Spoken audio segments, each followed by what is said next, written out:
Jasper, welcome back to This Is Horror. Thank you very much for having me. I'm very excited to discuss dark comedy and comedic horror.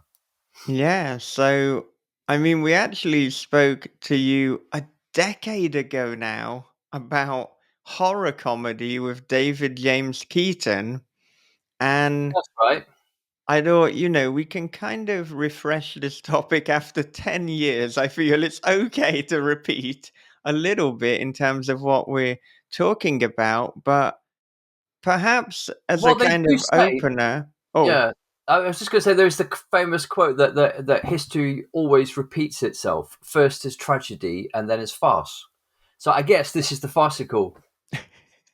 I guess it may well be. And I wonder in terms of, we were talking about horror comedy before, we're talking about dark comedy now. I think they're linked, but I think they're definitely distinct. So I wonder, how would you go about comparing the two? And then when you look at your own work, do you consider it to be more horror comedy or dark comedy or elements of both? With respect to my own work, I think you do have elements of both. Um, I do like exploring dark themes, but I have got a very long history, both as a stand-up comic, as a comedy sketch writer, and as a comedy writer in general. But there's a very, very dark theme. I mean, I think the difference between dark comedy is that um, you're not specifically setting out to create a particular reaction within your audience um, per se, other than perhaps a laugh or a chuckle or a wry smile. With horror comedy, you are aiming for a sense of unease, and you are aiming, if you're really good, for a scare, or certainly to unsettle your audience. Dark fiction doesn't have to go for such a visceral response. Um, it can make you, generally speaking, I think it's comedy that makes you very uneasy about the things you're laughing about, and you begin to kind of question yourself on your own moral values. But at the same time, if it's really well done, you can't help but laugh at it. So I would say that would be the specific difference. There's less of a visceral reaction, and also to a degree, pure comedy or pure humor also wants a visceral reaction in the way that comedy and horror are almost like two. I don't want to say two sides of the same coin. Let's say they're two faces on like a Janus-headed god. Facing in opposite directions, but they are kind of like they share part of the same cranium, because humor wants a direct, visceral, physical reaction from you. It wants to make you laugh, and horror wants to make you scream. Whereas dark comedy, it can be more subtle. It can have more layers, and it doesn't want such a pure reaction as horror, which is just fear, or comedy, which is just laughter. It's unsettling and it's easy. You're looking at some very difficult subject matter, which would normally disturb you, but at the same time, it's making you laugh and it's challenging your preconceptions. So I would kind of say, in a very general sense, that would be how I would. That would be where I would look for the demarcation lines between dark fiction, horror, and comedy. But there are, of course, like any kind of like Venn diagram. There are overlaps. Yeah, I Do you think agree? that horror comedy is certainly more kind of contained or more specific, whereas there can be elements of dark comedy in any genre, but horror Yes. comedy itself is a genre. And so when I think about horror comedy, probably Evil Dead 2 is one of the first things that comes to mind in a kind of starter. And I think we mentioned them both before, but there were certainly elements in Robert Bloch's Psycho, and then also An American Werewolf in London, if we want to go really back to the kind of genesis of horror comedy.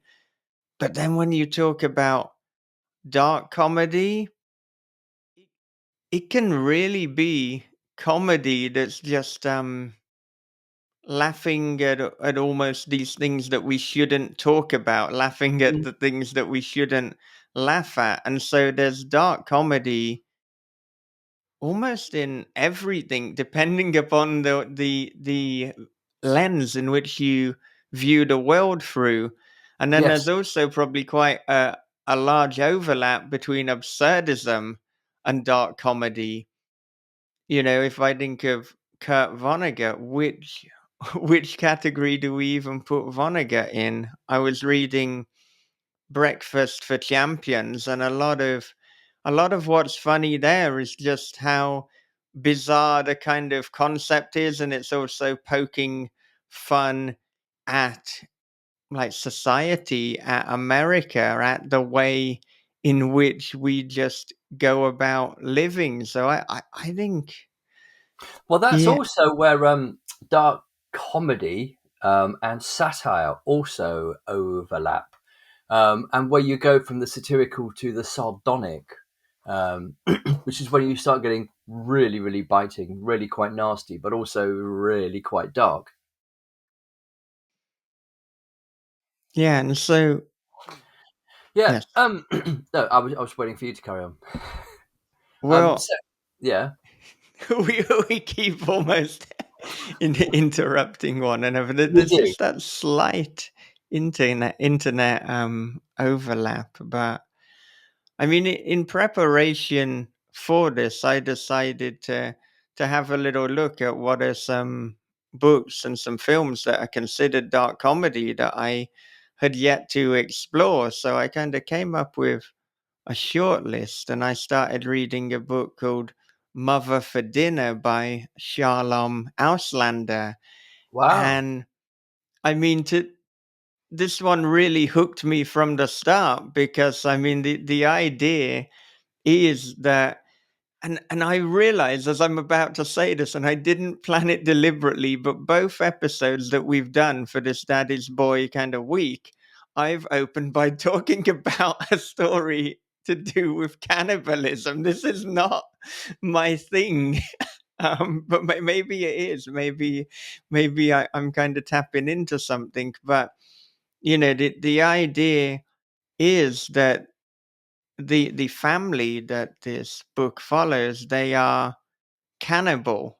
And I love, and that there's something humorous that they talk about, that they're not we're cannibals. They're like, no, we are cannibal. And there's something humorous even in the way that things are phrased. It's like, someone can be Jewish, someone can be Christian, they can be Muslim, they can be cannibal. And they're like, this is the oldest world. These are the oldest people.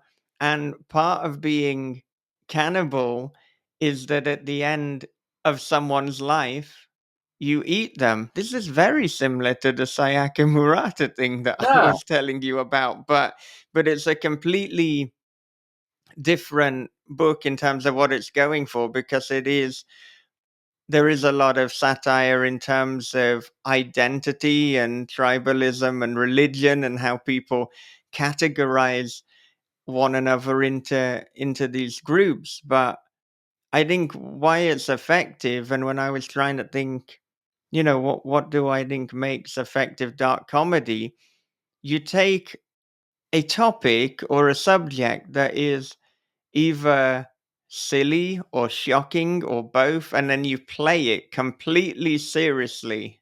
You don't do it necessarily for the laugh, but because of the way that it's delivered, or just because of what we're talking about, it's going to make you laugh. And they're always referring to people from history as well. So, for example, they mention Andre the Giant, and then it's like Andre the Giant, who is cannibal, and it's like it just makes me laugh that you're just referencing, like, oh, by the way, he was a cannibal. And then there's this running gag how Jack Nicholson is the absolute enemy of cannibal people, because Jack Nicholson is cannibal. So Jack Nicholson, who is cannibal, he won an Academy Award, and it was one of the best moments for the cannibal people. They all tuned in to watch it on television. He's thanking all the actors, he's thanking his family, and they're waiting for it. Yes, he's going to finally, on the Academy Awards stage, reveal that he is cannibal. It's going to be this big moment. It's going to put everybody into the spotlight. He didn't do it. So now Jack Nicholson is the enemy of the cannibal people. But all of this, everything that happens, it's all played completely deadpan and completely seriously. And that's why it's effective.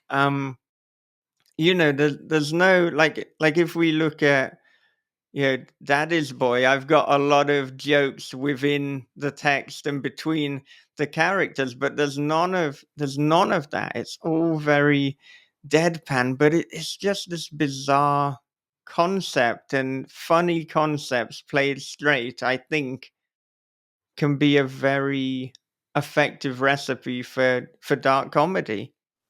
I agree, and I think one of the you hit on cannibalism. One of the areas of dark comedy it's about not just challenging but also puncturing and in effect disempowering taboos. We have taboos in society almost as like buffers on our behaviour.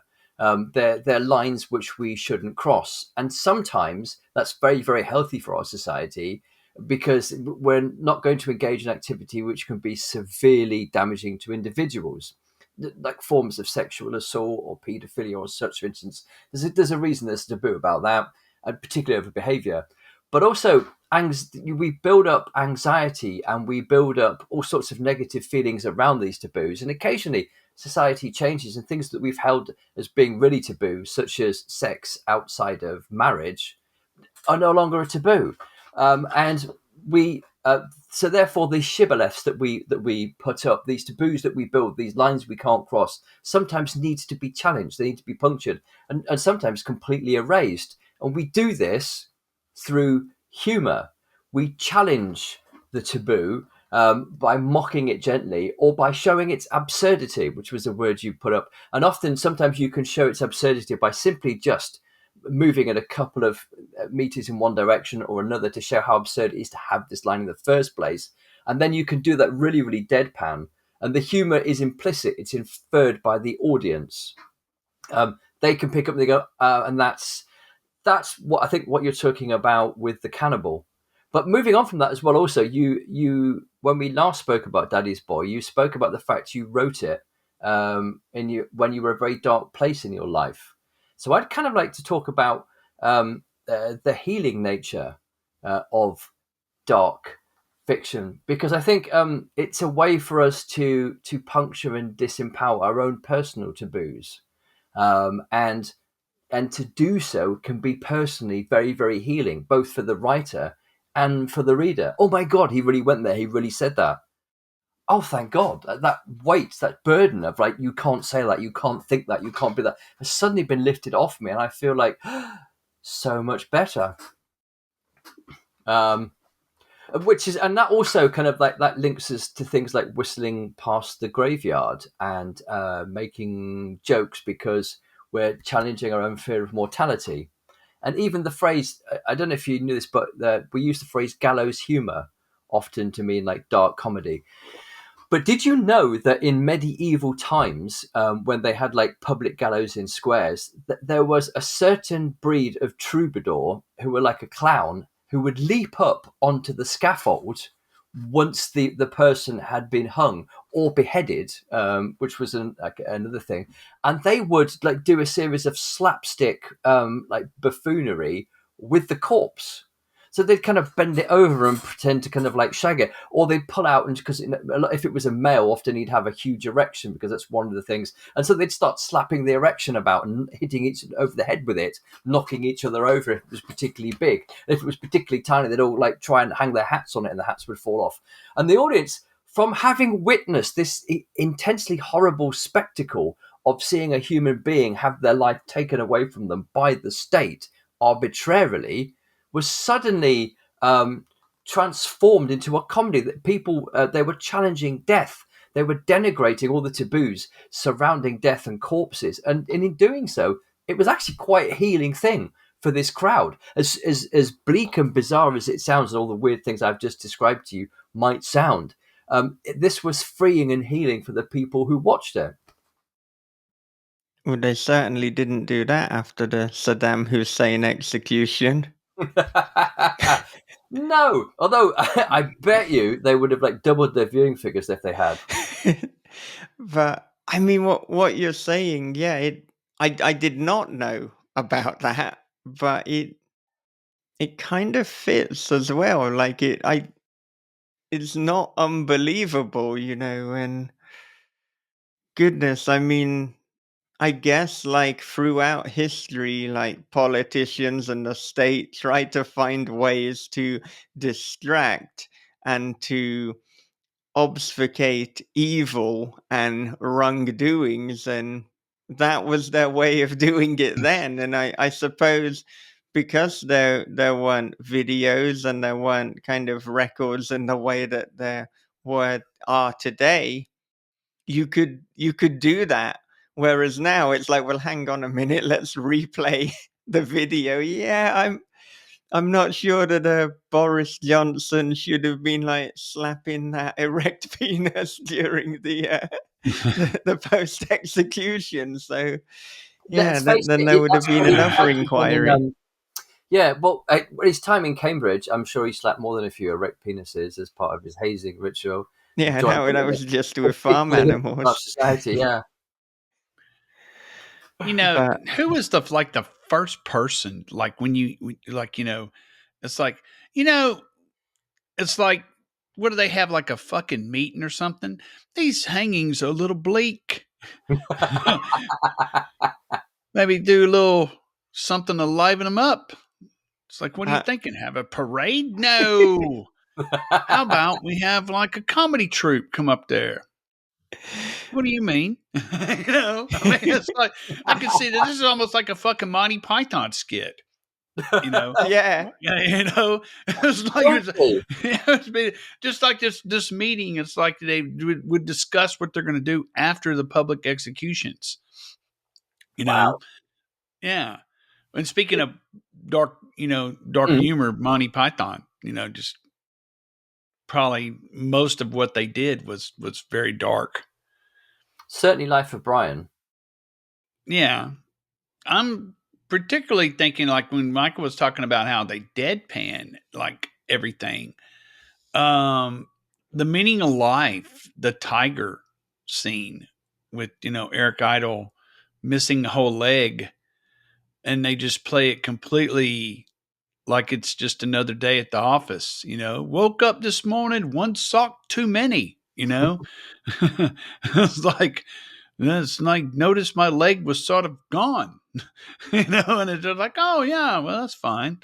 And it's like, what the hell, man? This guy's leg is fucking gone. It's like, and it just totally just deadpanned the whole thing. I thought that was like brilliant and extremely dark because you lose your leg. I don't think that's kind of funny. So they turned something that's pretty nasty into something humorous. That particular sketch as well. Also, it has like a precedent in there is because Monty Python were massively influenced on the one hand by the Goon Show, who were Spike Milligan, Peter Sellers, and Harry Seacombe, and on the other hand, for the Beyond the Fringe, which was like the beginning of kind of like modern satire in Britain. And there's a famous sketch between Peter Cook and Dudley Moore, where Dudley Moore is auditioning for the part of Tarzan, but he only has one leg. And the guy sitting behind the thing is chatting away to him, saying, "You're not really suitable for this part." And Dudley Moore standing there hopping, saying, "Why not? I've got nothing against your left leg. Your left leg is beautiful. I've got nothing against it. But then again, neither have you. You have no right leg." I need to find that and see if they have that. That sounds hilarious. It's another very classic sketch.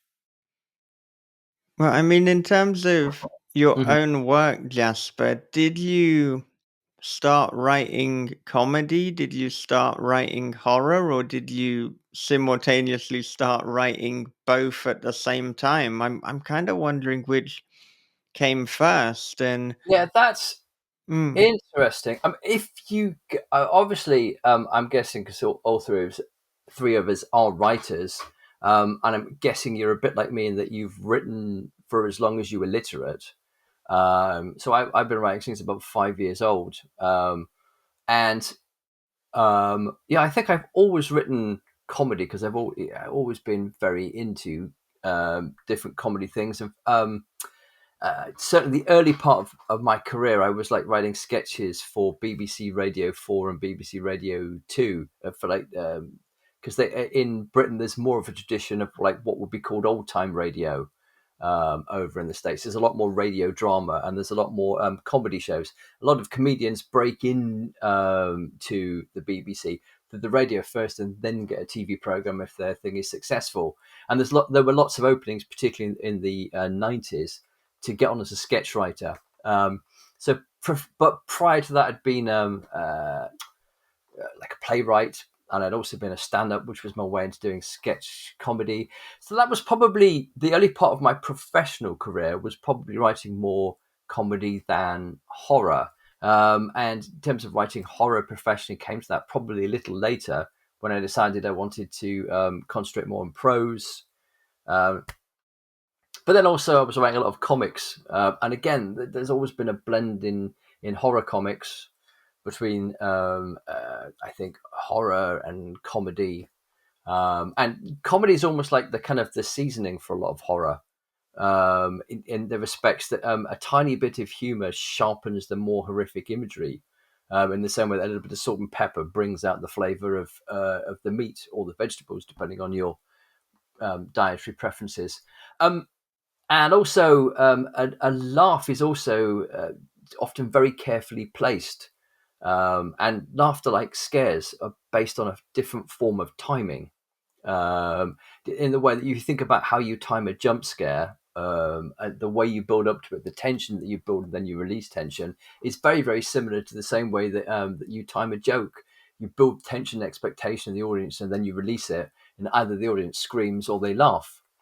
But it's essentially the same kind of tool. And sometimes you get them to laugh before you get them to scream, in order to uh, heighten the scream with a little bit of laughter. And often when people scream when they're watching horror movies, they scream and then they laugh at themselves, because both are physiological releases of tension. So I've kind of segued away from your question. Probably professionally, I started on comedy, then I moved to horror, and then somewhere along the way, I realised they were kissing cousins. They were they were fellow travellers. I think in the same way as well, also the other genre, which is very, very similar to both horror and comedy, or should we say dark fiction and humorous fiction, would be erotic fiction or porn, because it's the only other genre which is specifically geared to getting a physiological response from its audience. A comedy, you want people to laugh. That isn't an explosive physical reaction. It involves, if you're laughing too much, you're spraying um, like spittle. So there's a slight release of bodily fluids. If you're screaming, again, you're releasing, like you're making a large noise. You're again releasing bodily fluids in terms of like a bit of spittle. And if you're watching porn, depending upon your gender, you're definitely probably screaming if you're having a good orgasm, and you're probably releasing some bodily fluids. And people laugh until they wet themselves. And people can squirt when they orgasm as well. So I think those three kind of genres are fellow travelers, and they're also like the least respected amongst all of the fictional genres. Porn is like just considered to be totally, like, it's still a taboo, which is why it works quite nicely, I think, often with humor, because humor can be quite sexy. Horror, it's kind of like, it's like half a step above porn. It's almost allowed in the house, but you don't have it in the parlor with the polite people and the good china. It has to sit like, in the comes into the trades entrance, and it sits in the back parlor with the servants. and humor is allowed occasionally into the parlor, but it has to leave quite quickly if it gets too full of itself. But nobody particularly praises people for their humor, or humor as a genre which has a great deal of critical study, not in the same way that, say, crime has far more literary cachet, and of course literary fiction has much more cachet because it's terribly serious and extremely dull and very, very, very, very, very good for you, which is why you can't enjoy it. Yeah, it's always been puzzling and interesting how, those three genres have widely had disdain. And I Yeah. mean, we've all had these conversations too, where, we tell someone we're a writer and they're like, okay. They're very interested. Oh, I write horror. Oh dear. Uh, Yeah, oh, yeah. oh, But it could be worse. I I'm could gonna, write porn. yeah, yeah. Who said this? But oh dear, yeah, it was the same thing as well. For many years, when I wrote comics, and you try and tell people, well, I write graphic novels. No one knew what you were talking about. They thought you were talking about porn. So they go that, oh, how jolly brave of you. I think I just have to go over there to check on something, which is kind of the response if you tell them you write horror. They always say, oh, I really don't like horror. It's always it's one of these genres like porn that has a huge amount of prejudice surrounding it. People think they don't like it until you begin to have a conversation. You ask about the things that they read and the things that they watch, and they go, but that's not horror. And you're saying, it kind of is. Yeah, and then we have to have an almost semantic rebranding, or it's like, well, they don't like horror, but they'll admit to liking dark fiction because that doesn't sound quite No, as ghastly now, does it? I don't really watch porn, but I watch erotica. uh, yeah, or Erotica. like I don't know, physical romance. Can we? That's what they should call it. Just I looking don't for these labels. I don't like horror, but I love Stephen King. Yeah. I was like, really? That's Or nice. yeah, you get the kind of the more literary end, people who don't. Horror fiction has its own in the way that porn has erotica. Erotica's kind of all right because it may have a few literary kind of like merits to it, but porn isn't. Horror fiction has weird fiction, which is and it's like, what is weird fiction? Well, it's not horror. I write weird fiction, you see, because I'm literary, like Mr. Lovecraft. Who wasn't literary, but yeah. Exactly. Yeah, well, we don't need to get into the scope of what is and isn't literary, what is and isn't literature, but I will Does say it's a humor? lot wider than a lot of people Yeah. assume it is. You It's wouldn't want to real. say in a modern age, though, that you write erotica because somebody's going to say, what, like Lady Chatterley's lover? You're like, no, more like Penthouse Forum, but yeah. you know. And I'm wondering as well. We've identified that there are slightly more respectable ways we dress up. One, like, we don't call them comic or funny books anymore. We call them graphic novels. You can say, I don't write horror, I write weird fiction. You can say, I don't write porn, I write erotica. But is there like a posh kind of more literary acceptable form of humor? Like, I'm a humor writer, I'm a comedy writer. No, I'm not a comedy writer. I'm a, what do you say, satirist or Yeah, I mean, sometimes people would say, for some reason, like humorist is then it takes it to a level above humor or comedy, and then there's satirist, there's parody. What they will do is they'll just try to find essentially sub genres or more specific terms to describe the type of comedy, and it's like, yeah, but it is a comedy.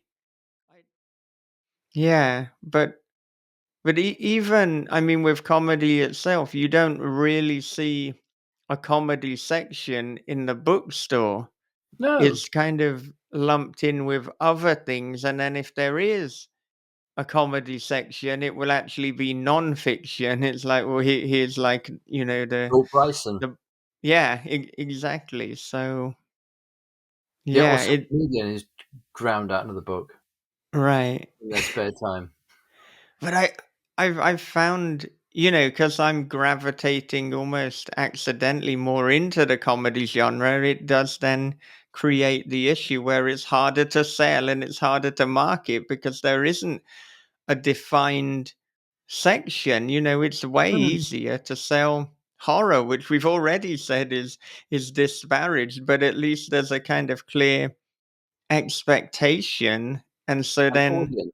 Yeah. I mean, I wanted to ask as well. So we've spoke about your beginnings, but what does your writing look like at the moment in terms of the specifics, in terms of what you're doing, how you're structuring your day and your projects? And I mean, has the type of stuff that you're writing shifted? Are you having to be, I guess, more concerned about certain aspects and topics than you were a number of years ago? Because I mean, comedy has always been a place where we can speak about the unspeakable, but even now there are some things where it's like, well, that you're gonna have to be really careful about. Um, yeah.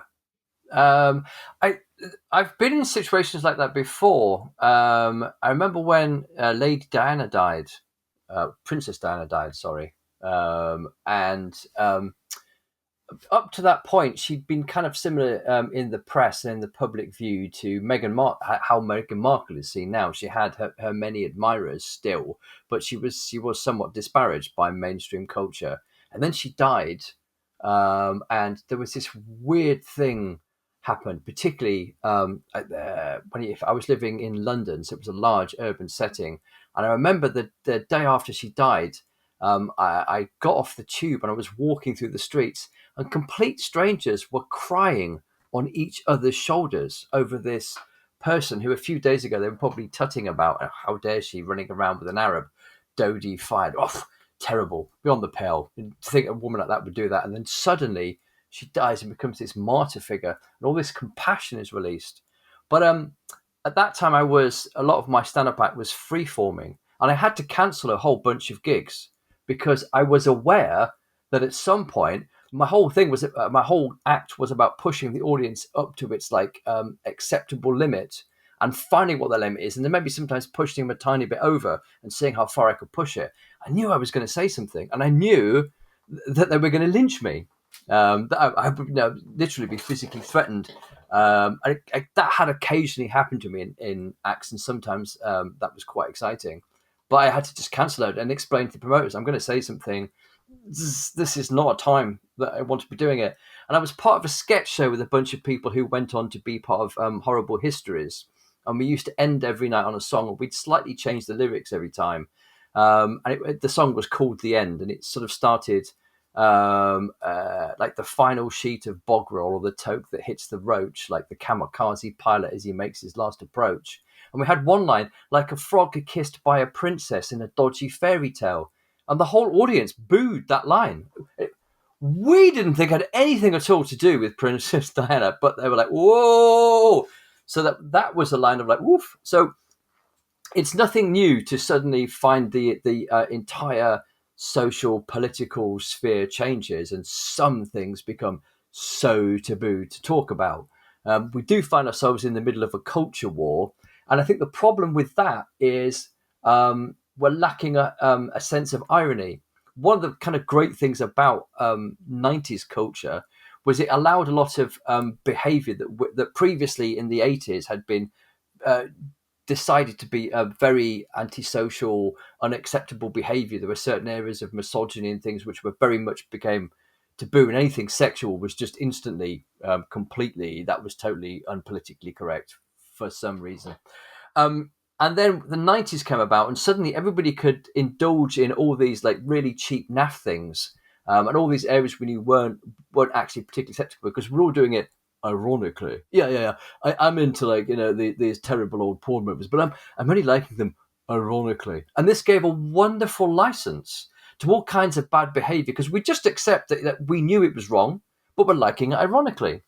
And if you think about the whole culture wars, what we've lost is any sense of irony, any sense that we can appreciate someone else's opinion, ideas, and loves, and yet at the same time we can accept there are elements of it that aren't acceptable, but we can ironically enjoy it. And it's that total lack of irony that is, I think, fueling the culture wars and causing this inability to talk for one side to talk to another. And that whole group of people who aren't really interested, find themselves in the middle, are kind of being forced into two extreme camps against their will in many ways. So yeah, you do have to be careful, obviously, because if you want to unsettle people, you want to do it for the right reasons. And if you want to confront people, you want to do it for the right reasons, not just, and there are good reasons for doing that. And occasionally there are bad reasons. There are things, you can culturally appropriate somebody else's culture's beliefs, ideas, and misuse or misunderstand them, and do it from a position of privilege, either because of your gender or because of your race or ethnic background. And that's maybe not a taboo that's yours to puncture. So you have to be careful about that. But then, because there are so many taboos, because there are so many straw men flying around, you've got more targets. And so you have to be more careful about your targets and more careful about how you take aim. But there's never been a more important time to go after taboos, to look at the things we can and can't say and why we can and can't say them. And just as we said, dark comedy, dark fiction, and horror are perfect vehicles to do that, because we do go there. We do speak the unspeakable. We say the unsayable. That's why they're funny, and B, why they're horrific. And again, tension builds up around these things. You can't say that. Oh my God, you can't say that. And comedy and horror are all about building tension and puncturing it, which is why taboos are very, very important, both to comedy and to horror. We go after those sacred cows, and sometimes that's highly important. Mm-hmm. I think in America, I'm sorry. No, please, you can, Bob. I was going to say that if you look at the two main shows that have been going for a long period of time in the United States, The Simpsons and South Park, and to some degree Family Guy, the reason why these shows are successful is, even though that they tend to lean left, they skewer everything. No one is safe. No political alignment is safe. No, in other words, like they take the taboos, the things that you shouldn't talk about, and poke fun of them, at them, with them, in a way that anyone can laugh at it. So to me, it's like, if you're going to do comedy, then you can't go in one direction. You have to continuously, I guess, what they call punch up. You don't want to punch down. So you want to, and it's like everything that they tend to put on a pedestal is what they're skewering. Celebrity worship, religion, politics, business, everything that the typical American would actually, in a sense, worship, because that they want this thing, they want all this stuff, they want all this. If you can make people laugh about that stuff, then you're safe. It's which is, in a world of comedy, you want to be as edgy as you can without getting fucking canceled. You're in talking about, we don't have the degree of irony. There's a lot of things that are missing in society in general. Irony, shame, empathy. These are things that we've seen fall by the wayside. And now it's everything is based around social media and social media purity test, and and all this stuff, and where do you end up on the scale of things? And so it's almost like you don't want to say anything publicly, because no matter what you say, you're fucked. And so, but at the same time, you have people who make these shows who can say whatever the fuck they want to say, and it's like, yeah, I picked on your group too, because y'all all suck. So, which is like South Park, basically, like, hey, you know what? If you put it out there, we're gonna fuck with you about it, and if you don't like it, that's just too fucking bad. And I've always liked that approach. That's pretty cool. I think that's back to healing. And it's healing the fractures within society, as you said, by being very bipartisan or tripartisan. And that goes back to what I was saying about the importance in dark fiction of actually being a very healing genre, which would also, I think, take us back to Daddy's Boy, because was it therapeutic for you to write that, to go to those dark places and those almost kind of like sick, humorous places when you were quite a dark place in your life? Yeah, Daddy's Boy was more cathartic than I even realized until I really got into it, because I was, at this really dark place in my life. And then I'm just writing this book that is bringing me joy every day. Every day I'm smiling. Every day I'm laughing. And, that's exactly what I needed, because despite what was happening, I was trying, and I do try to kind of live in the present moment and be like, look, anything that's happened in the past, I can't change. Anything that will happen in the future, that's not for now. But for now, I can enjoy this moment. I can be here. I can be present. And so to write Daddy's Boy, which was the absolute most fun I've had writing any project, it just meant that every day I got up, I'm infused, I'm excited about it. But also, that there are, for those who choose to look deeper, there is, as we said before, commentary on parenthood, on fractured relationships, on rekindling relationships between fathers and sons, between parents and children, and really looking at the limits in terms of what you would and what you wouldn't do for your children. What are perhaps the hard lines where it's like you have to say, Dad, I can't condone that. I can't do that. And there's a moment particularly at the end of Daddy's Boy where it's like, look, I'll take that picture, but I won't do that little extra movement to give it a bit of character. So you got to get your, but I guess really it's talking about the seriousness, but it's couching it in terms that almost makes it safe and approachable.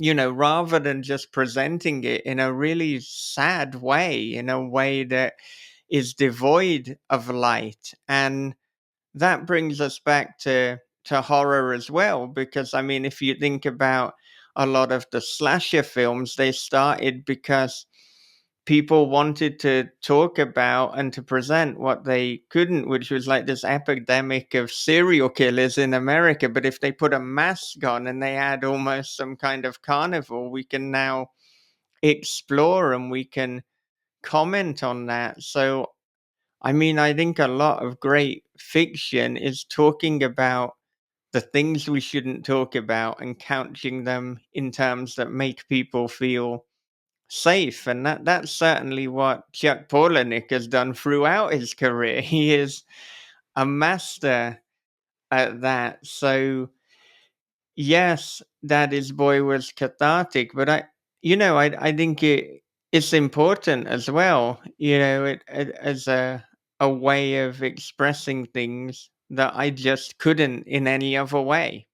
The fact that I got to do it with some Des Lynam, John Fashanu, and Andy Peters references just makes it a bonus.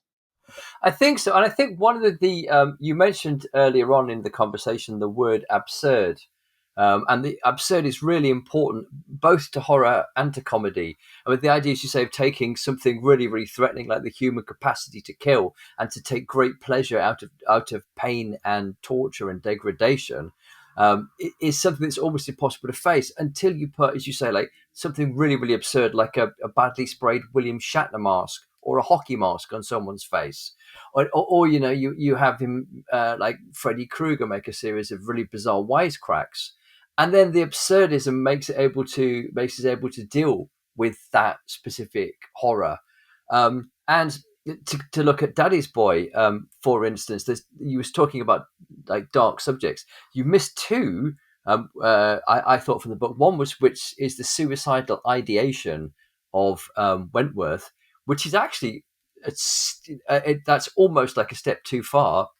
But you were able to actually confront that and with the absurdity of the situation he finds himself in and his attempts to end his own life. And the other one, of course, is there's a custody battle going on, and I'm presuming that was a reflection of what was going on in your own life at the time. But you make it a custody battle over a cat. And you play it deadpan because Wentworth's feelings towards that cat are those, like for many pet owners, those towards a child. He still wants a part, in that child's life.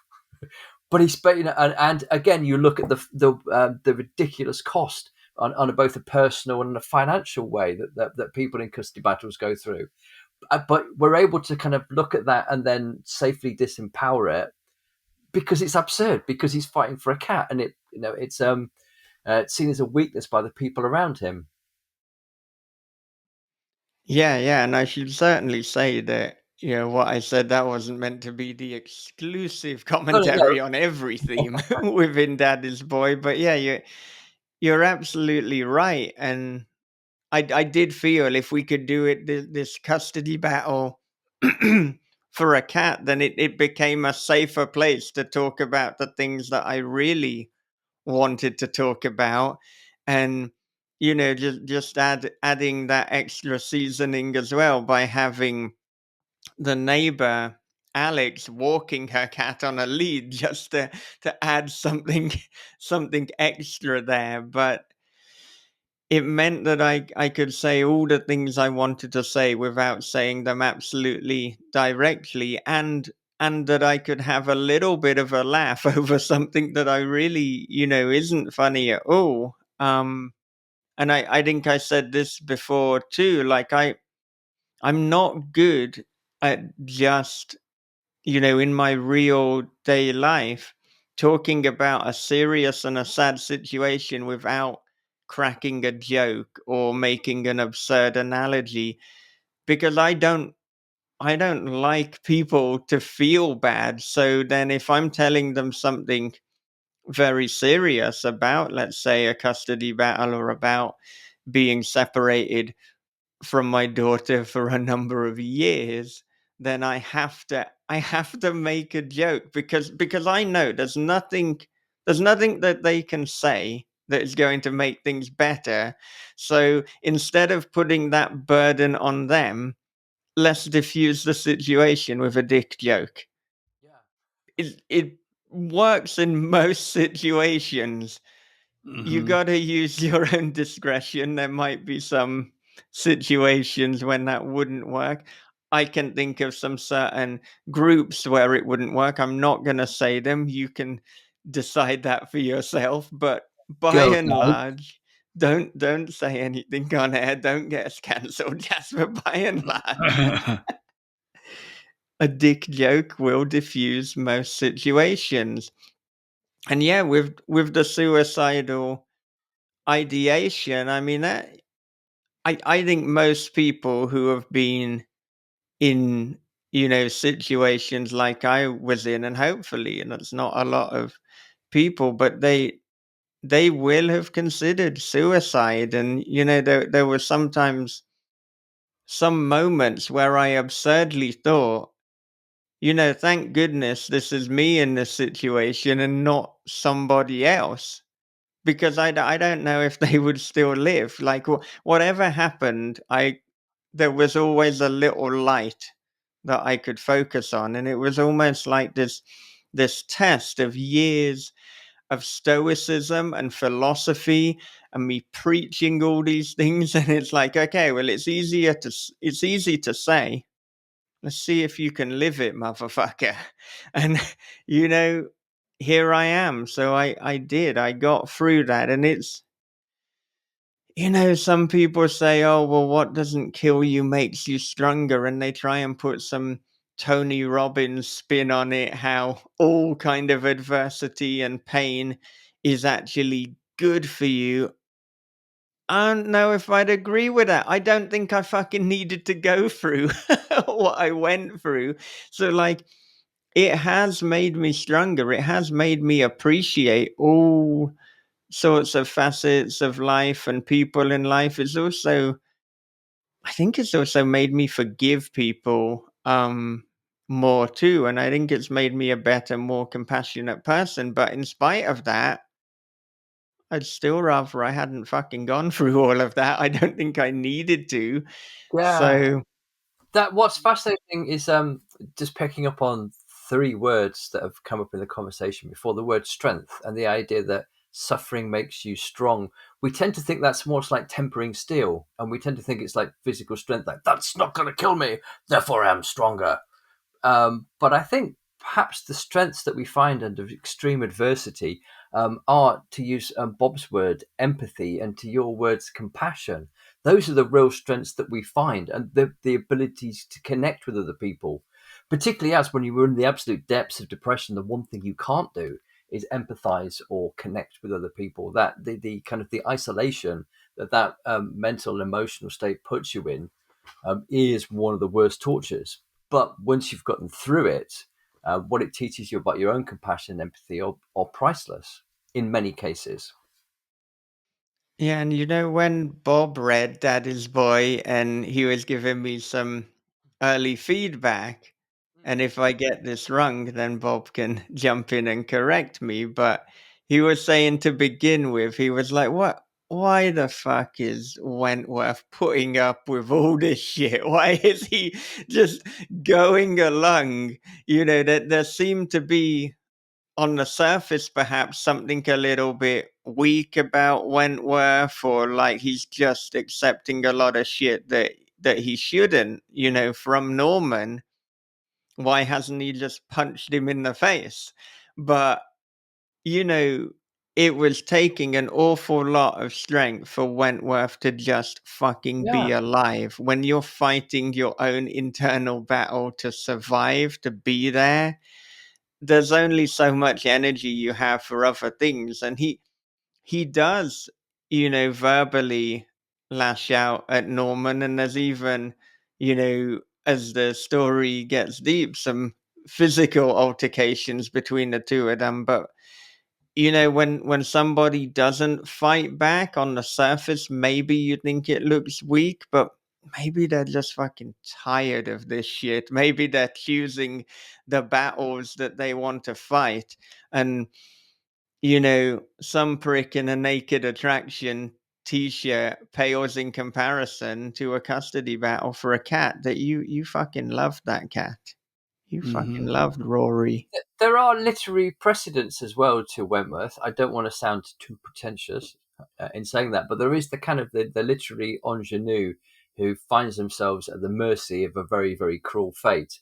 I'm thinking particularly of the character of Candide in the eponymous hero of Voltaire's Candide, which was a satire on the kind of the restoration view that we're living in the best of all possible worlds for the best of all possible reasons.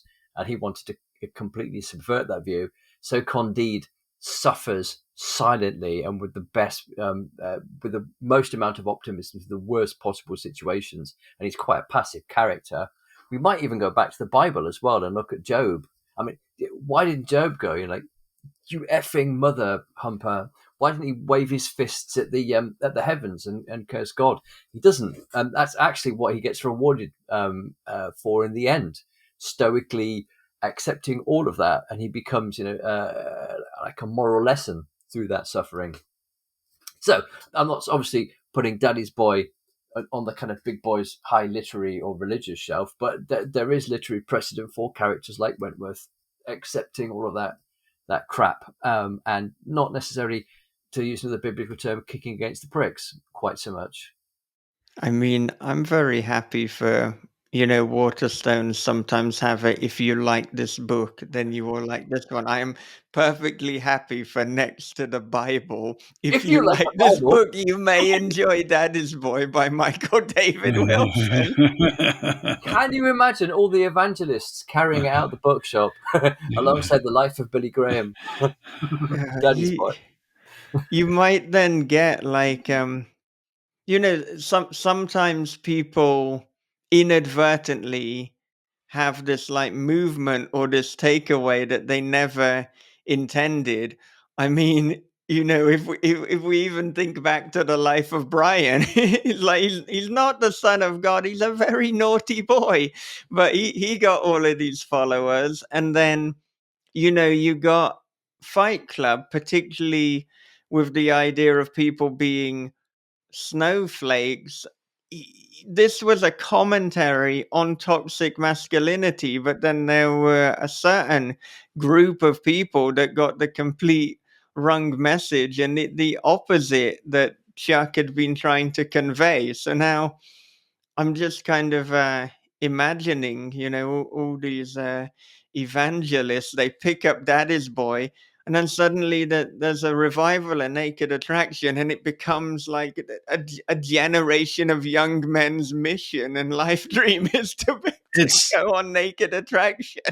And I would but- love and- that. I would absolutely love Can that. you imagine if like in Utah it really takes off and it kind of they the church of like the Latter Day Naked Saints?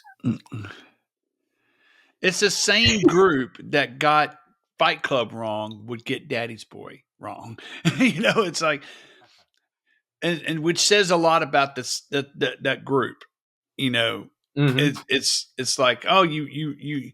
It's like they read a book that someone told them to read. They powered through this. It took them 4 years,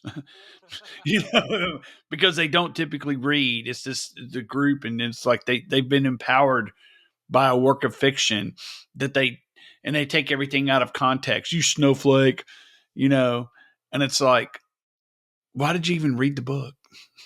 Can you imagine them sitting about having like kind of like discussions over? And we're going to take these verses now, written by the prophet Colin. What do you think? What do you think the high prophet Michael Wilson was trying to tell us through the Song of Colin? How similar is it to the Song of Solomon, do you think? The Song of Colin. I love it. I love it. And it is interesting too that, like, I mean, if you were to really scrutinize Daddy's Boy, like if like people were to take some of the jokes just at face value, then they could come up with like a very right-wing interpretation. It could empower this group of Collins that we're talking about. And if you actually look deeper, though, there's a lot of progressive messages within Daddy's Boy. There's certainly like a lot about gender and sexuality, but you have to dig pretty deep. But it's there if you look for it. Yeah, and feces. There's a lot of feces. There's a lot of feces. I'm not sure what the takeaway is, apart from it's important to mark your territory. I was going to say, well, Mhm. it'd be interesting. Do you think you might start in the same way that people actually love the idea of let's actually set up a real fight club? Do you think people will start breaking into people's houses and laying like a fat log? I think it could go either way. They either do that as like this is the new kind of gang territory and the new drug wars. It's like not only are we going to nick your heroin, we're going to shit on your carpet. But it could go the other way, and they're just doing it like Norman does in their own house to say, "This is my yard now. This is my fucking log."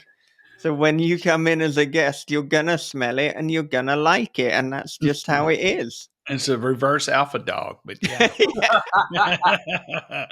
It's just, and it's like that scene. It's like, and it's embellished my brain, and I thought that was like in a scene that probably wasn't supposed to be funny is actually funny. I'm talking about Alpha Dog, but yeah. Do you think, in the same way, that it's quite fascinating? My kids are Gen Zs, and people like who are quite a bit younger than me, still millennials, talk about the fact that they don't understand Gen Zs, and the Gen Zs have started talking about the fact that they really don't understand Generation Alpha and their kind of humor. Do you think, and all the kind of weird things they say and the weird social customs they have that make no sense to Gen Zs, and as a Gen Xer that I bought out 2 generations ago, but like if Shitterbrick Rick really catches on like with Gen Alphas, do you think it'll be kind of like become like a social thing to be able to like spot whose territory it is by the kind of gastric smells given off by shit? It's like I get a touch of burrito.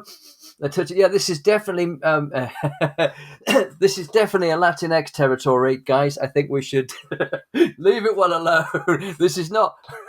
People will be like sharpening their sense of smell and their scatological kind of like analysis as a social trend, and I'll be going, just all smells the same to me. And you go, oh, you Gen Xers, you're worse than the boomers. Jesus Christ! This is what you were talking about, like, about kind of like testing the limits of the audience. It's like, are they gonna go along with that? And I think when you said that, probably about 20 minutes ago now, it's like I do think that a number of decades ago, it was certainly easier to kind of safely test where the limits are. You could have this live comedy show. If you get booed off, okay, that was a little that was beyond the limit. But of course, it's going to differ from where you are in the UK as well, and certainly what country you're in. But perhaps now it is harder to test the limits without permanent damage to your career, because everything is kind of being scrutinized and everything is being recorded. And even worse, a lot of things are then being taken out of context. I think perhaps the only response is kind of what Bob had said. It's the South Park response. It's like, right, we're going to poke fun at absolutely everyone and everything. But beyond that, we're not going to give a fuck, because we know where we are authentically coming from. We know what we believe. We know that we actually have, good values. So kind of, if we upset someone through their misinterpretation, whether deliberate through taking something out of context, or just through ignorance and misunderstanding, that isn't on us. That isn't for us to be upset about. Until people start throwing bricks through a window and dropping Especially logs. if covered in shit, then. Yeah. Malcolm Gladwell, in one of his books, I think it's Outliers, tells a story about how he trained as a long distance runner. And he was out on one run with his friends that he trained every single day. And they came to this incredibly steep hill that they used to run up. And then his 2 colleagues said, do you know what? We need to turn around and run up this hill backwards and then run down again and then run up again forwards. And Malcolm went, I can't do that physically. And that was the point he realized that he was not going to compete at the same level professionally and go for the Olympics that his 2 trainers were. It's like, I like to run. I'm very, very good at running, but you're now moving into a different league that I don't want to do that. I don't want to be that good and do the things necessary to make me that good. And sometimes with our talents as well, we realize that I can go so far, I can get to this professional level, but to get to the stage that really makes you legendary, not only don't I have the talents, I don't want to develop the skills to do that. And then other things, we've all like landed in writing and gone, this is the one thing I can do that no matter how much it demands, I will go there and meet that, and I will continue to grow. And I've yet to necessarily find the limits to my talent.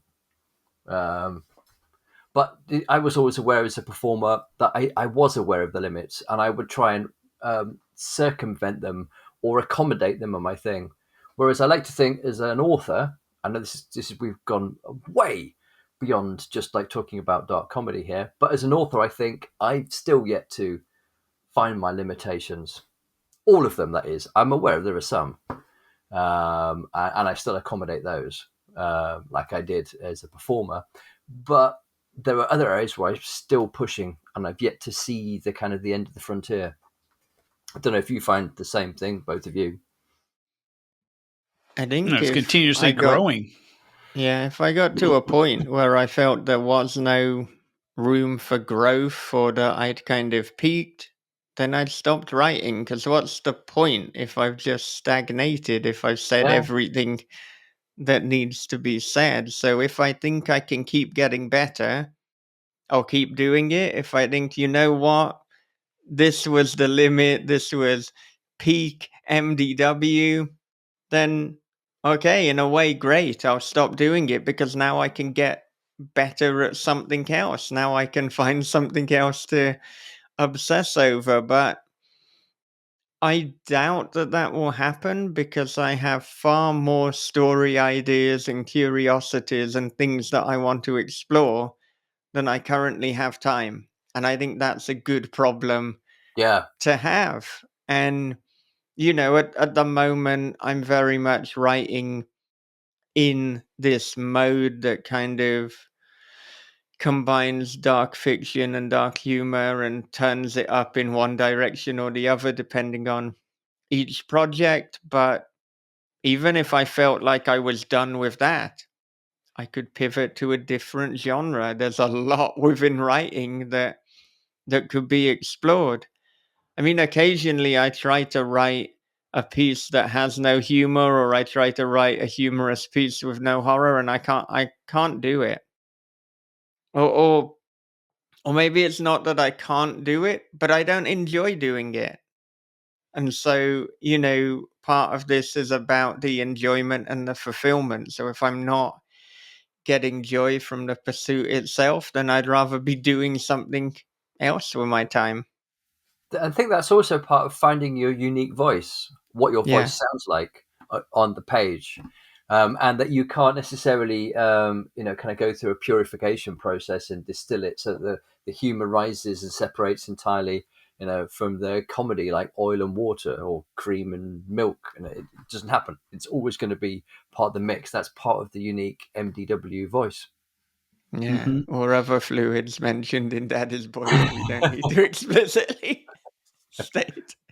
Well, it's part of brand. It's like Joe Lansdale. Joe Lansdale writes this kind of dark comedy. It's hard to Mm, explain, but he really does. It's a sliding scale. You can go Happen Leonard, and you can go Thicket, and it's there. It's his. yeah. It's organic. It's part of his voice. It's brand. Mm, So it's like that's the Joe Lansdale genre. He can crank it up to 11 or dial it down to 2. You have the Michael David Wilson genre of there's going to be some dark humor in there. I think that when you look at like Elmore Leonard, another great example, there's always something funny yeah. in Leonard's movies. I mean, in Leonard's books. Quentin Tarantino um, has this knack for doing crime with snappy dialogue that lifts it and takes it to a different level. Whereas you have people like David Mamet, who when he does crime, it turns it into this really kind of bitter, sour. It's like this is really kind of grimy. I wouldn't want to get involved with these people at all. So there's crime doesn't it can pay if you do comedy with it, though. It's funny shit. Mm. Yeah, again, well, we're dealing with like the worst of human behavior. And one of the ways you have to deal with that is through humor. It's ultimate forms of antisocial behavior, which are in themselves occasionally quite funny, um, and do involve the best and the worst of human behavior. Mhm. Tremendous amount of bravery on the one hand, a tremendous amount of kind of like greed and avarice and self-serving selfishness on the other. Well, we're going to be talking to you again at the end of the month and really Yay! specifically diving into your work. But I did want to know, and we kind of started talking about this earlier, but because this is such a kind of, I guess, a conversation with so many facets, we got distracted from it. But Mm. what are you working on at the moment, and how many projects are you working on? Well, this is interesting because I've just handed 2 books into my publisher, Crystal Lake Entertainment, and I've just last year they published a trilogy, Draw You In, which I hope to chat uh, with you about more depth. Um, uh, but a lot of those projects are projects I've been working on. The trilogy took a very, very long time to write. It was supposed to be 1 book. It became 3. And the other book I've just handed in was a book I was working on while I was working on those. So I've kind of got to a point where I've spent like 3 years working on 4 novels. And there was a bit of planning and preparation, and the ideas sat around for a long time, for about 10 years before I started them. So I finally got to this point where I've put to rest these projects which hung over me like a sort of Damocles. And they took a tremendous amount of work to actually get to the stage where I could release them into the wild. So now I'm actually plotting, and obviously while I'm doing this, any number of ideas have been building up. So I'm kind of like opening the ideas closet and going like, oh shit, I've got all these ideas sitting there, which be desperately clamoring, pick me next, me. So I'm in the process of seeing which ideas want to run themselves and kind of take off, and desperately I could just throw up the page and they'll start writing themselves, and which ideas need to be carefully plotted. So I'm plotting out a few things. I'm setting up some things. There's been lots of little accidental projects and projects which have grown out of projects which have more wings than I realized. So what am I working on? I'm at that stage where I'm about. It's a little bit like when you come out of a very, very long term relationship, and that you've actually got quite a few options, and you feel like playing the field. And maybe one of the people with whom you're dallying might be a long term relationship, and you can commit to them, but you don't quite know yet. So that's kind of where I am with a lot of my projects. Really, I'm being a bit of a slut, kind of like as a writer, just as a writer, and I'm playing with a lot of these projects' affections, and I'm kind of working out which one I'm going to commit to for the next 6 months or perhaps a year. And yeah, and they're all again still within the horror genre, but they're very, very different types of horror, and again they're very, very different takes on horror fiction. And there's a little bit of me which sometimes slightly gets a bit exasperated with myself. It's like, oh no, like you've started with an idea that was slightly just to the left field, and you've just kept going, haven't you? Here it goes again. It's just like, wow, it's just, oh, no, Jasper. But it seems I can't kind of write very traditional, normal, ordinary horror. So that's the unifying thing amongst them all. I start dropping them in the Jasper Petri dish, and they grow into completely unexpected, unusual shapes that have never been seen before, which then makes it very, very hard to kind of sell both to my editors, my agent, the general public. What is this? You've never seen it before. Yeah, but what's it like? It's like nothing else that's ever been. Why would I like it? Well, you just have to try it and see. I relate to so much that you're saying here, and particularly the kind of frustration that it's like, oh, finally I'm writing a commercial book. This might actually make me a good amount of money. This could be the one. Oh, there's a calisthenic sex cult. Why did you do that? Could the story continue to work if you were to remove them? Well, probably there's another solution, but when you open the door to a calisthenic sex cult, you can't shut it again. No. That's the problem. And creative curiosity always trumps commerce. And Mm. it goes back to what I said, where it's like, well, maybe I could do it without it, but I'm going to have more fun if I include it. Therefore, we're going for fun. I agree. And when we first met, I was kind of, this is about 2010, I was kind of in a very transitional phase in my career, because for about 10 years, I'd stopped being a journalist, which is a very commercial form of writing. And I'd gone into writing fiction, comics, and books, but I was still a hack. People said to me, "We want this book. It's got to be this length. It's got to be about these things." And often it's like, "It's this franchise. You've got to take this film and replicate it and make it exactly the same as that on the page, or take this Saturday morning comic strip and tell us these stories again, but not a cartoon in this form." So I was very much replicating other people's voices, and it was lucrative to a degree, but it was a bit soul destroying. So yeah, when we first met, I was just, you particularly like one story, I think it was End of the Line, which is almost kind of like a watershed where I'd gone, F it, I'm going to write the sort of fiction I want to read, not the type of fiction that I'm getting paid to do. And since then, I've kind of spoiled myself in that I don't want to go back to writing stuff that fits a commercial template. I've kind of done that. It destroyed my soul. My soul has now risen. My writer's soul has risen like a phoenix from the ashes of that genre of fiction, working away in those fiction mines, grinding it out to a deadline. And now I want to do something different. Follow that creative curiosity. Mhm.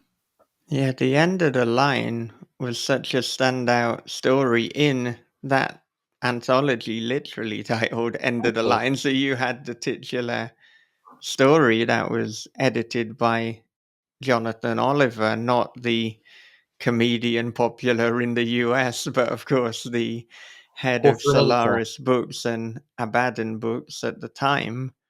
But it it almost wasn't typical of, the Jasper Bark story. I mean, but you've got such a variety, then it's like, well, what is typical? But I guess if you looked at Way of the Barefoot Zombie and you looked at Stuck on You, which also, I mean, Stuck on You happened a few years after Way of the Barefoot Zombie, possibly a year before, but they were much more in the comedy genre, whereas the End of the Line was this terrifying, almost Twilight Zone esque nightmare.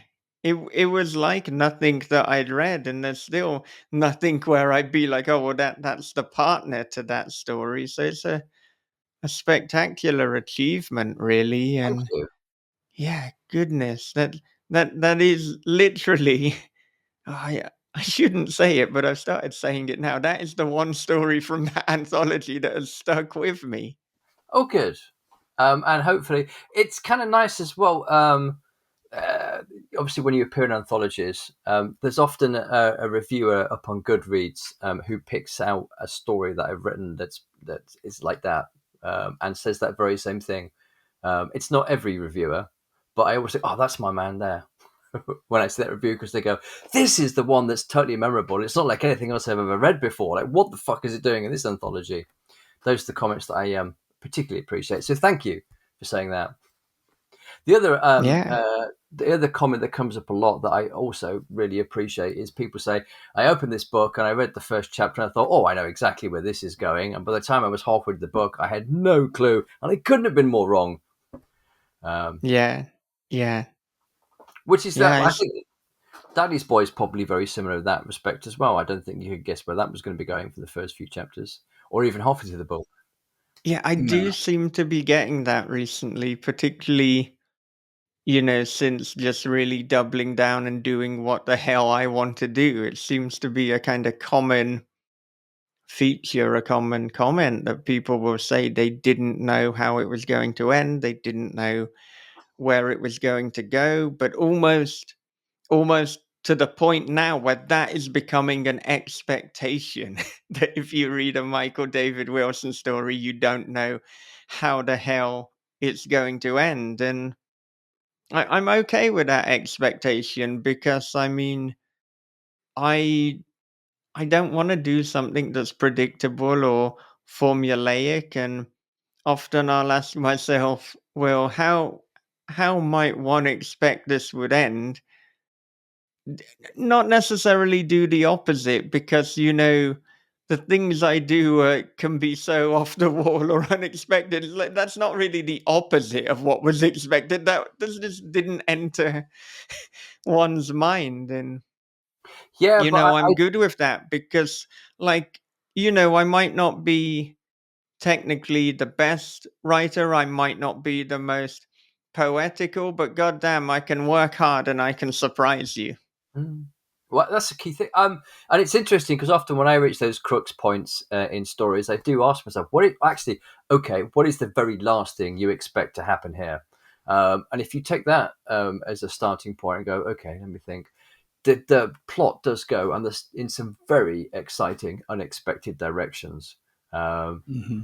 And it keeps your interest going in it as well, keeps the spontaneity arising, and it makes you more excited about telling it because, oh, wow, you did not expect this, did you? Right. There you It go. follows a lot of the cool things. Daddy's Boy is organic. It is unpredictable yet logical. And I have a feeling, even though that you like to write with an outline, you kind of pulled the Stephen Graham Jones and wrote yourself into a corner, which I think that if we think about what Stephen Graham Jones does with his stories, is that's probably the best place that you want to be as a writer. Is you want to write yourself to where it's like, how in the hell am I going to get myself out of this situation I've got my characters in?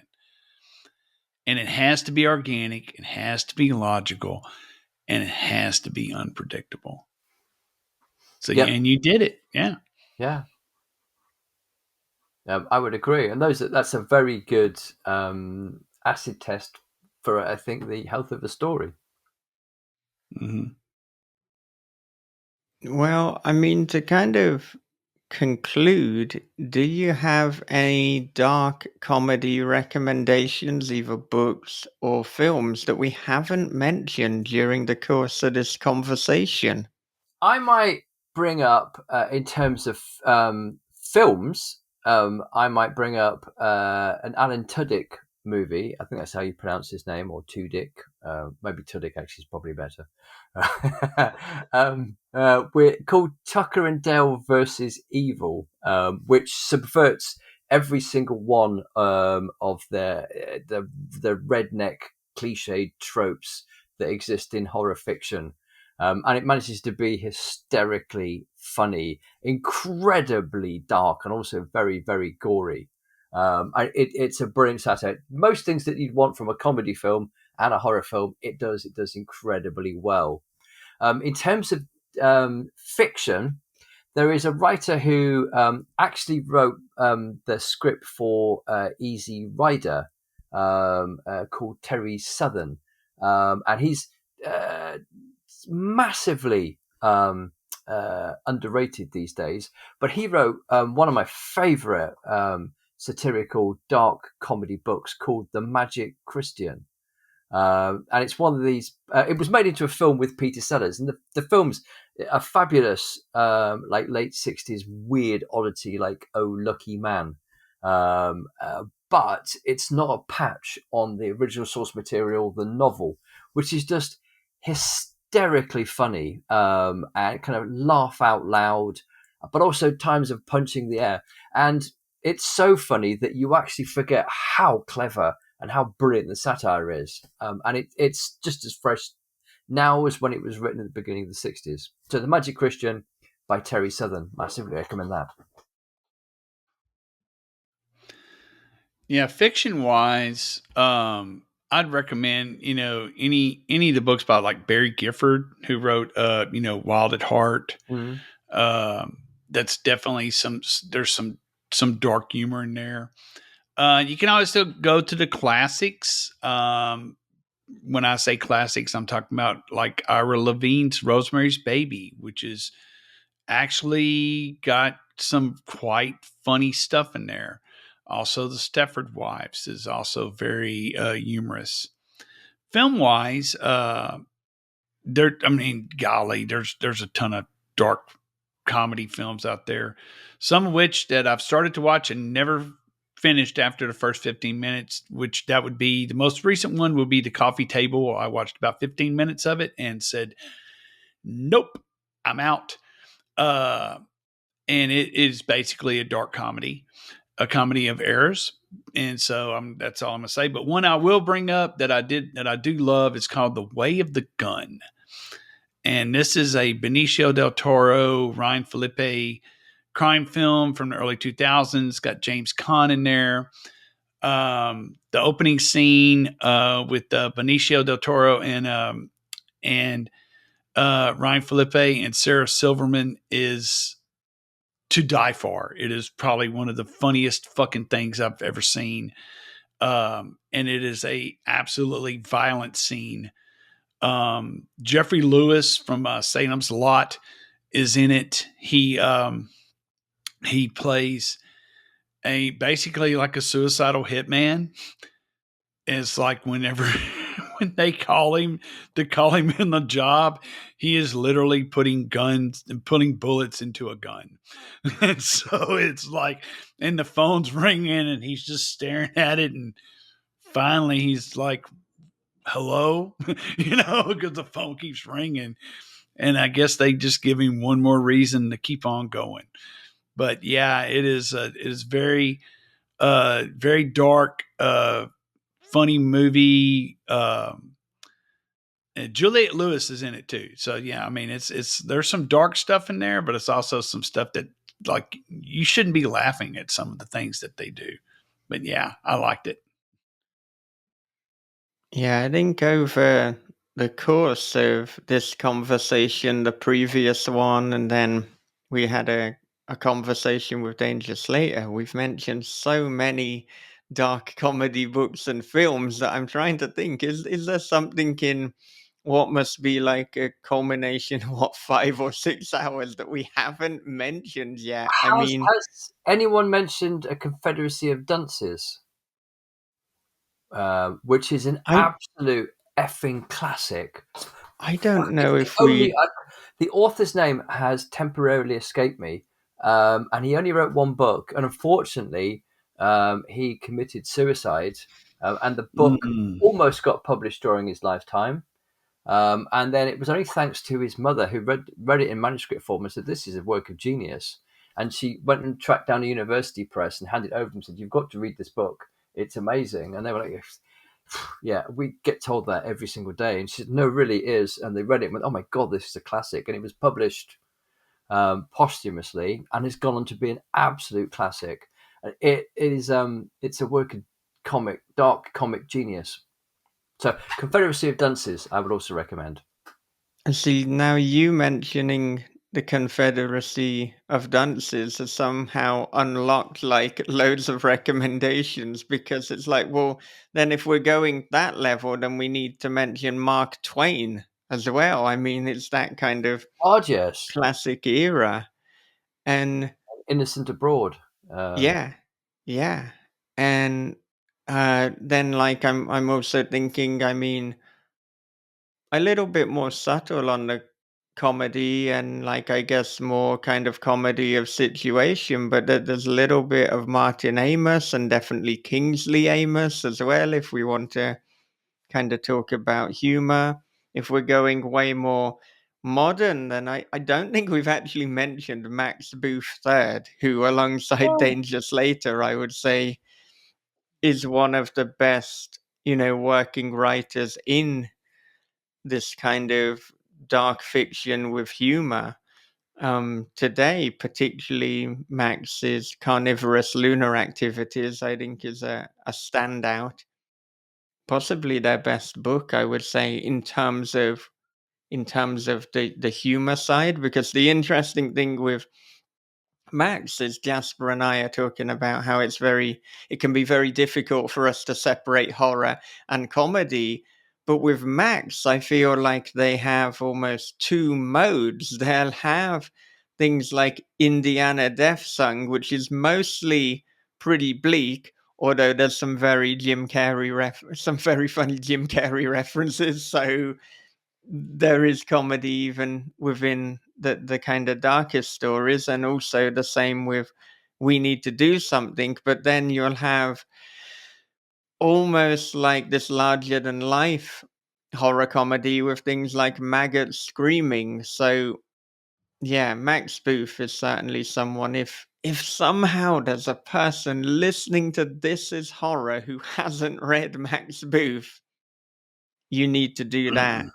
And as a kind of final recommendation, I mentioned at the start reading Mother for Dinner, and that is like more kind of literary and a sharp satirical commentary, which then also brings to mind Augustin Burroughs, and specifically their, I think it was more like a kind of fictionalized memoir, Running with Scissors. And it's just in the delivery of these fucked up situations and this tragedy and this trauma, but there's something about the lens in which it is presented that makes it really fucking funny. And I think that links into what you were saying when you were asking me about, kind of writing about the custody battle, writing about the suicidal ideation. These are not things that we traditionally laugh at, but where there's a will, there's a way. Where there's a lens, I will look through the world with that lens. And yeah, so I think you can joke about anything. Just make sure that you're punching up, and make sure that you're not making, let's say, the victim or the marginalized as the kind of subject of the joke. But in terms of like a topic, or saying you can never joke about that, I don't think that's true. You can always joke about anything. The more sensitive the topic, the more you might want to be mindful how you frame the joke. Very true. And on that note, do you have any final thoughts, Jasper? One thing that did occur to me, there was a psychiatrist called Dr. Alistair. I'm not quite sure you pronounce his name. It's either Ida or Ia Day. I've only just read the name. I've not, and he studied bipolar disorders mainly, and he spoke about the fact that he saw the absolute heart of all these things was anger. And his view was that depression was simply anger slowed down to a very, very dull frequency. And whereas mania, which is obviously its polar opposite, is anger sped up to an absolute manic frenzy.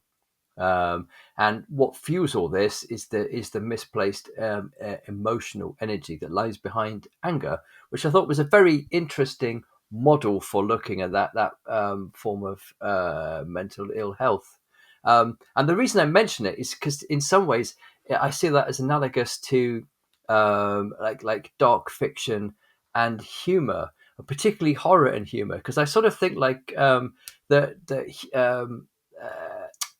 humor, or the horror is humor, but just with the brilliance turned right down dark. And so things that you would laugh at, like somebody slipping up and falling over and landing on their bottom, or Tom and Jerry dropping anvils on each other's heads and smashing each other over the head with hammers, is highly funny when it's sped up to frenetic pace, and the consequences taken out of it, and we just laugh at the violence. But if you slow that down and you add the consequence back and you replace the darkness, the same act becomes horrific. And it becomes the scene out of Texas Chainsaw Massacre, where the first guy gets taken out with a hammer blow to his head and falls over. You could add a boing to that and make it funny, but within the context. So I think it's horror is humor slowed right down, turned really, really dark, so that the laugh just slows down and becomes a scream, catches in your throat.